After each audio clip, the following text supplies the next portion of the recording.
In 1783, the streets of New York became a battleground of a different kind when news of a preliminary peace treaty with England became known in the 13 colonies as Americans began kidnapping black colonials with terrifying impunity. Blacks were being kidnapped off public streets, in their homes, ripped from churches, and were being enslaved in America. Though a peace treaty had been reached, declaring a cessation of hostilities between England and America, a new, sinister conflict was taking shape. The kidnappings were widespread, organized, and it broke the cessation of hostility truce between England and America. Boston King, a black loyalist, stood in the heart of it all, watching in horror as his brothers and sisters were ripped from their newfound safety.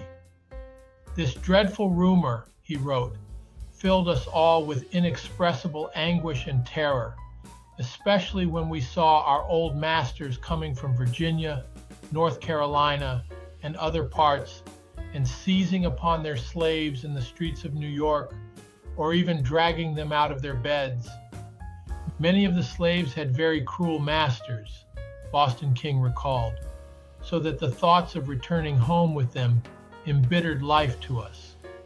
The kidnappings were not just acts of desperation, they were acts of war, a violation of the treaty between England and America. And yet, despite the truce, no one tried to stop it. America's leaders turned a blind eye, many of them complicit, perhaps even pleased to see the return of property they thought lost forever. In May of 1783, General Guy Carleton, the man now commanding the last remnants of British forces in the American colonies, learned of the abductions. A soldier by trade and a man of principle, Carleton knew this could not stand. From where he stood, America had secured a fair bargain in the Treaty of Paris. However, they now appear to be dissatisfied as they have come to know that a protection they thought they had, they did not by law, since ownership of other men was not recognized under English law during colonial rule. But to Carleton, these black men and women were not slaves. They were his countrymen and free Englishmen. Furious, Carleton called for a meeting with the American delegation. Leading the Americans was General George Washington, the hero of the Revolution, now tasked with overseeing the nation's fragile peace. In a frank conversation with Washington, Carleton labeled the abductions as renewed hostilities, and Washington was told that it was the official policy and position of the British imperial government that all former black slaves were free British subjects and entitled to certificates of freedom.